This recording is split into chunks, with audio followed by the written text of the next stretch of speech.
முடிஞ்ச வரைக்கும் எல்லாருக்கும் சின்ன சின்னதா ஒரு நல்லது, சின்ன சின்னதா ஒரு ஹெல்ப், அது செஞ்சு இருந்து பாருங்க. லைஃப் ஒரு மாதிரி ஜாலியா இன்ட்ரெஸ்டிங்கா இருக்கும்.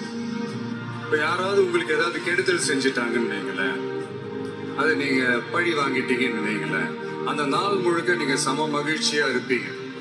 எப்படி பார்த்தால எப்படி பழி வாங்கினேன். ஆனா அதே மனுஷனை மன்னிச்சு விட்டு பாருங்க, வாழ்நாள் முழுக்க நிம்மதியா இருக்கு. அதனால யாரையும் கஷ்டப்படுத்துறதுக்கோ, யாரையும் அவமானப்படுத்துறதுக்கோ, யாரையும் பழி வாங்குறதுக்கோ இல்லைங்க இந்த வாழ்க்கை. நான் முடிஞ்ச வரைக்கும் முன்னாடியே சொன்ன மாதிரி சின்ன சின்னதா ஒரு நல்லது, சின்ன சின்னதா ஹெல்ப், இது செஞ்சு பாருங்களேன். எங்கேயோ ஒரு இடத்துல ஃபியூச்சர்ல உங்களுக்கு இது கை கொடுக்கும் அப்படின்னு நான் நம்புறேன். பிடிச்சிருந்தா எடுத்துக்கங்க, இல்லைன்னா விட்டுருங்க.